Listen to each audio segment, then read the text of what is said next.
Ouvrons notre Bible au livre de Luc 4. Luc 4. Tentation et rejet des siens.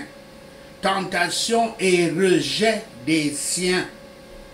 Luc 4, versets 1 à 13.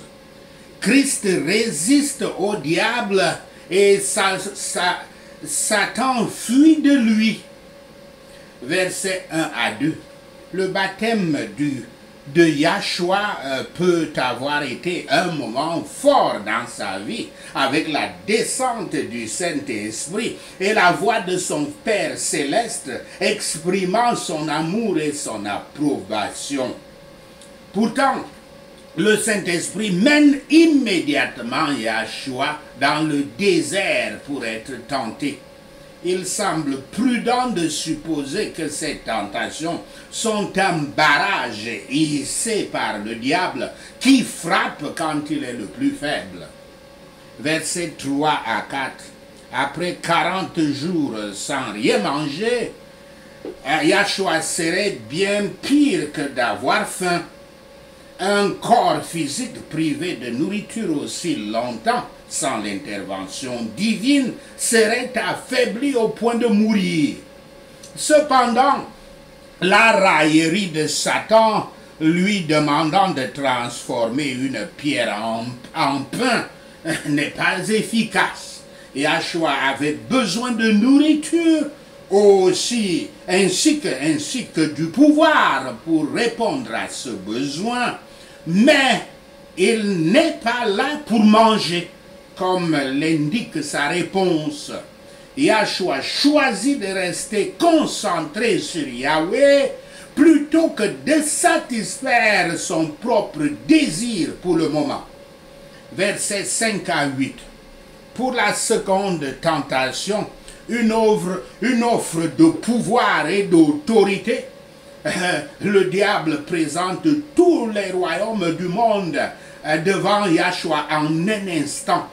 Yahshua et Paul ont tous deux reconnu Satan comme le dirigeant de ce monde, en ce sens qu'il domine les êtres humains déchus par le pouvoir du péché et de la mort, comme nous le voyons dans Jean 12, verset 31, 32, 16, verset 11, 2 Corinthiens 4, verset 3 et 4, et Éphésiens 6, verset 12.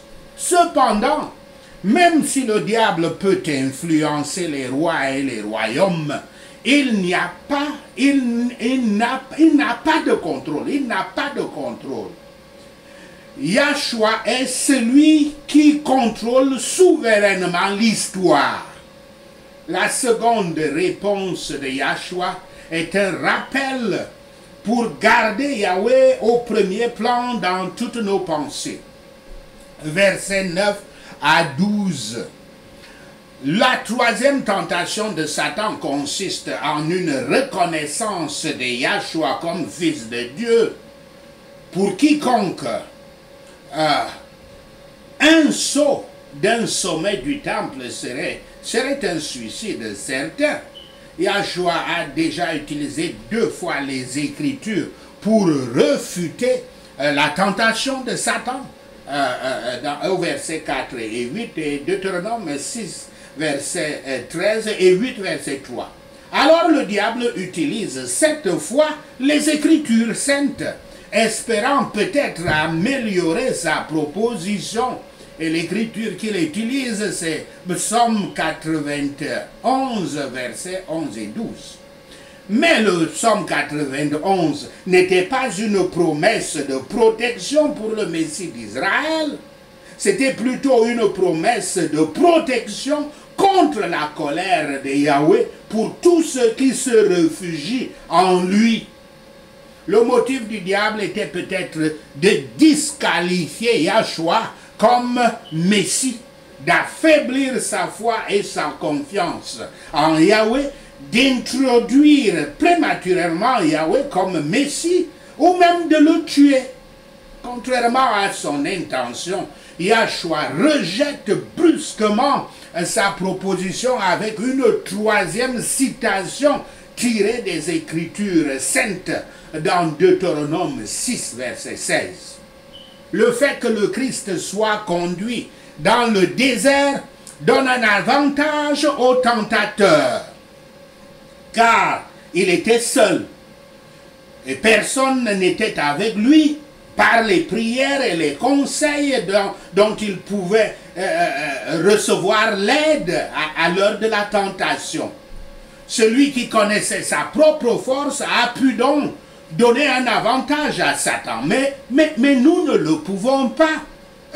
Nous qui connaissons notre propre faiblesse, étant en toutes choses fait comme ses frères, Yahshua, comme les autres enfants de Yahweh, et vit dans la dépendance de la providence et de la promesse divine.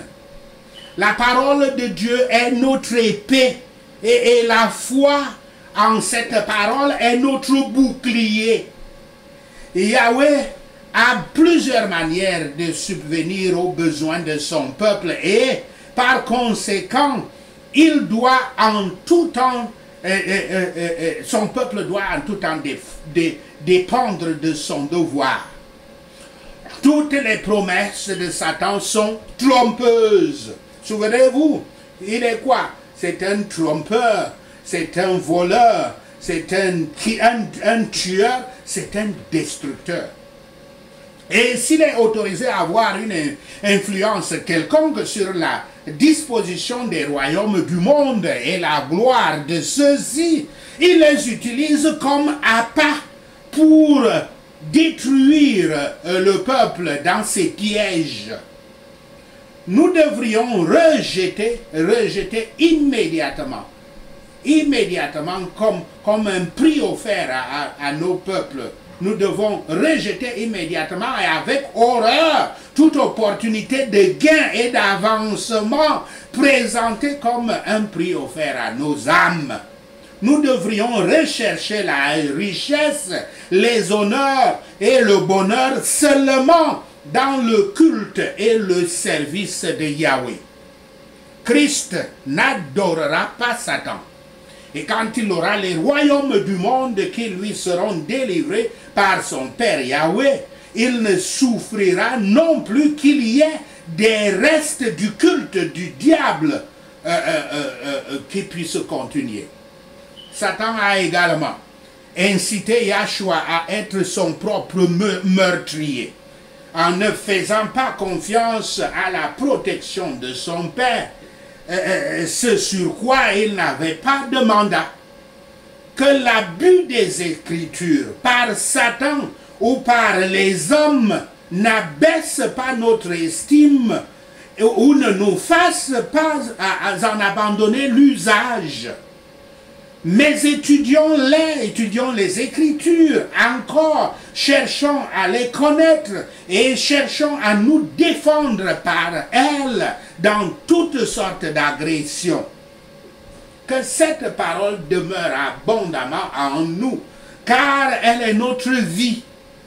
Notre Rédempteur victorieux a conquis, non pas pour lui-même, mais pour nous aussi. Le diable a mis fin à toutes ses tentations. Christ l'a laissé essayer toute sa force et l'a vaincu. Satan a vu qu'il était inutile d'attaquer le Christ, qui n'avait rien en lui sur quoi ses flèches enflammées puissent s'accrocher. Et si nous résistons au diable, il nous fuira.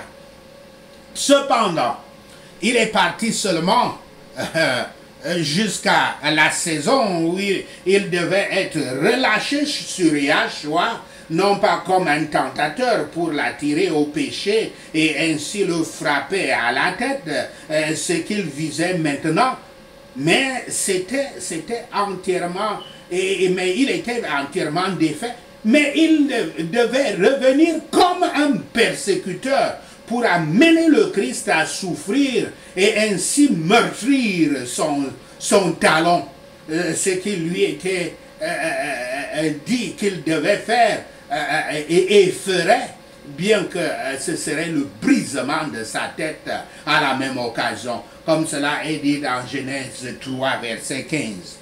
Bien que Satan parte pour une saison, nous ne serons jamais hors de sa portée tant qu'il n'est pas retiré de ce monde maléfique actuel.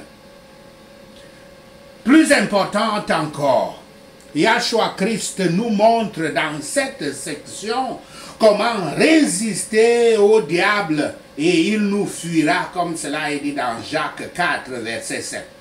Vous devez résister au diable avec le pouvoir de la parole de Dieu qui est le Christ. Comment le faites-vous? Voici la réponse.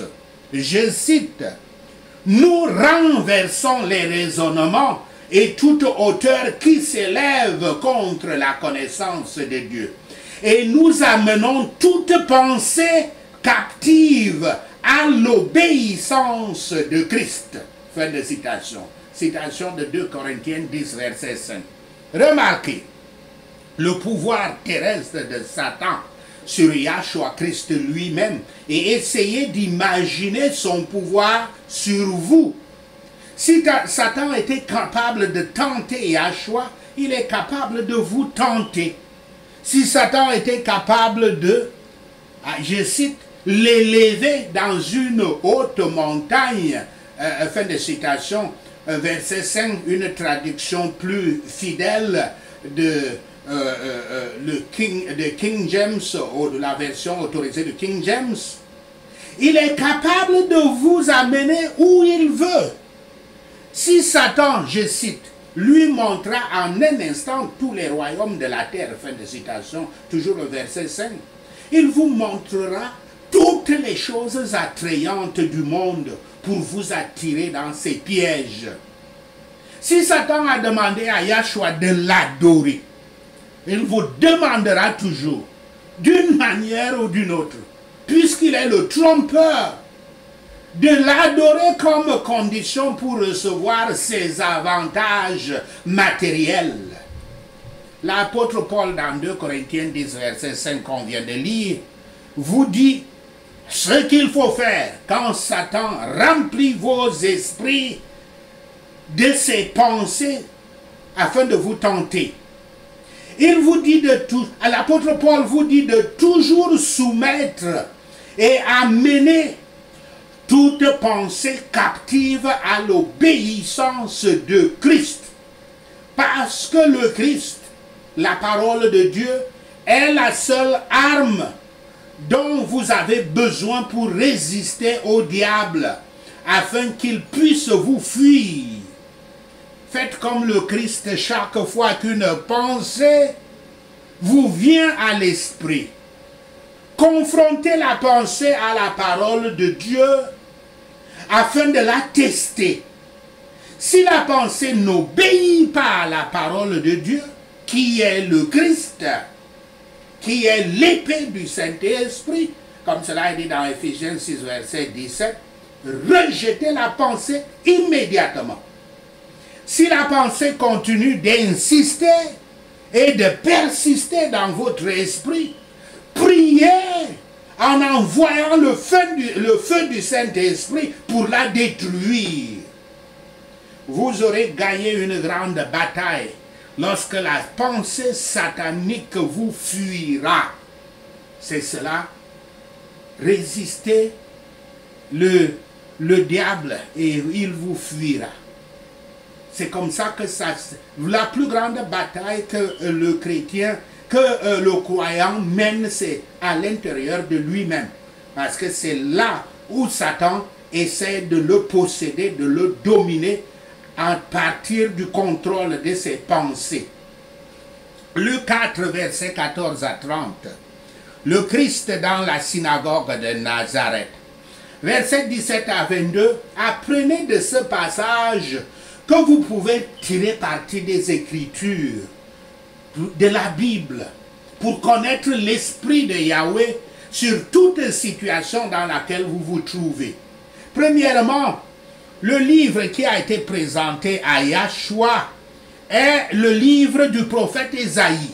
Deuxièmement, au verset 17, il est dit que quand il a déroulé le parchemin, le rouleau, puisque les livres étaient des rouleaux, ses yeux ou sa main sont tombés au hasard, certainement, sur Ésaïe 61, verset 1 à 2, où le prophète Ésaïe avait reproduit les paroles du Messie à venir, 8 siècles auparavant.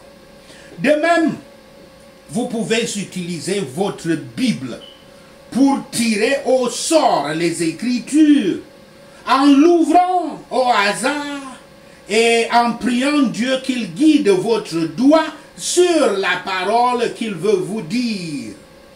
Si vous parvenez ainsi à tirer au sort les Écritures dans la foi c'est important, le Père Yahweh répondra toujours à vos questions. Cela a toujours marché pour moi et je crois que cela marchera pour vous. Versets 23 à 24.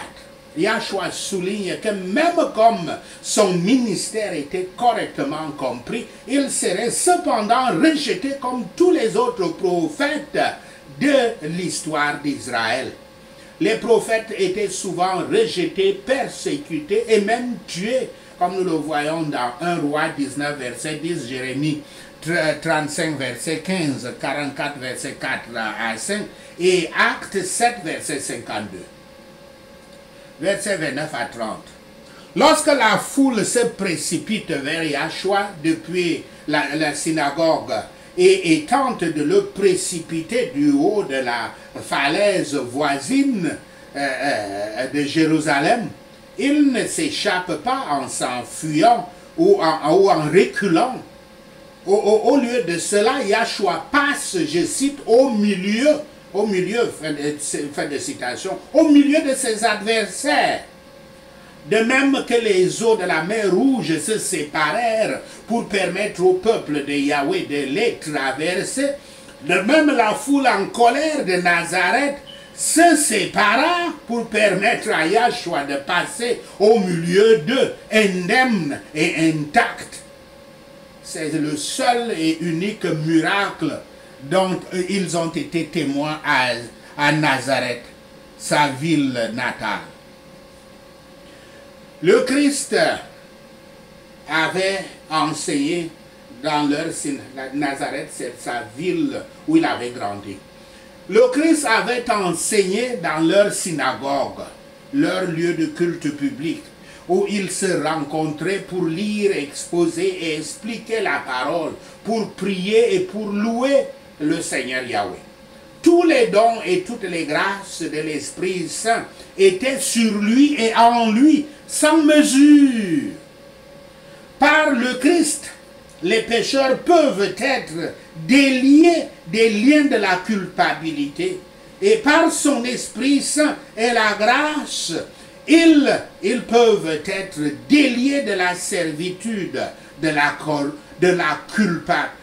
corruption. Il est venu par la parole de son évangile pour éclairer ceux qui étaient assis dans les ténèbres et par le pouvoir de sa grâce pour donner la vue à ceux qui étaient aveugles. Et il a prêché l'année acceptable du Seigneur. Laissez les pécheurs assister à l'invitation du Sauveur quand la liberté est ainsi proclamée. Le nom du Christ était merveilleux. Il n'était plus ainsi en rien d'autre que dans la parole de sa grâce et le pouvoir qui l'accompagnait. Et on peut se demander s'il devait prononcer de telles paroles de grâce à des malheureux comme le genre humain. Certains préjugés s'opposent souvent à la doctrine humiliante, de la doctrine d'humilité de la croix. La doctrine humiliante de la croix. Et bien que ce soit la parole de Yahweh qui agite l'inimitié des gens, ils vont blâmer la conduite et la manière de l'orateur, du prédicateur. La doctrine de la souveraineté de Yahweh, son droit de faire sa volonté, provoque les orgueilleux. Ils ne cherchent pas sa faveur à sa manière et ils sont en colère quand les autres ont les faveurs qu'ils négligent. Yahshua est toujours rejeté par les multitudes qui entendent le même message de ses paroles, pendant qu'ils le crucifient à nouveau par leurs péchés. Puissions-nous l'honorer comme le Fils de Dieu, le Sauveur des gens, et cherchons à montrer que nous le faisons par notre obéissance. Luc 4, versets 31 à 44. Il expulse un esprit impur et guérit les malades. Versets 31 à 32. Comme ce fut le cas à Nazareth, les habitants de Capernaum, où il résidait, sont émerveillés par l'enseignement de Yahshua. Il y a eu une réaction similaire immédiatement après que Yahshua eut prononcé le sermon sur la montagne dans Matthieu 7, versets 28 à 29. Qu'est-ce qui distingue l'enseignement de Yahshua de celui des scribes et des pharisiens et fait que son enseignement est de l'autorité alors que leur enseignement ne l'avait pas? La différence semble être une question de substance plutôt que de style. Yahshua enseignait avec une autorité personnelle. L'entendre parler était comme entendre quelqu'un qui était l'auteur du livre, plutôt que quelqu'un qui avait simplement lu le livre. Versets 33 à 34. En dépit de ses cris contre Yahshua, le mauvais esprit reconnaît l'identité et le but de Yahshua. Verset 40. Le coucher du soleil marque la fin du sabbat et l'expiration de l'injonction contre le travail le jour du sabbat. Verset 42 à 43. Tôt le matin, le lendemain matin, Yahshua se rend dans un lieu solitaire. Mais les gens continuent à venir. Ils veulent désespérément que Yahshua reste à Capernaum.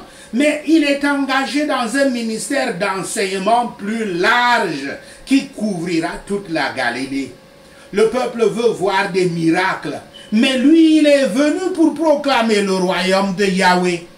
Les guérisons et les délivrances des mains des démons ne sont pas une fin en soi, mais visent à démontrer l'arrivée puissante du royaume de Yahweh. Un message que tout le monde doit entendre. La prédication du Christ a beaucoup affecté le peuple et une force de travail l'a accompagné dans la conscience des gens. Ces miracles ont montré que Christ était un contrôleur et un vainqueur de Satan, un guérisseur des maladies.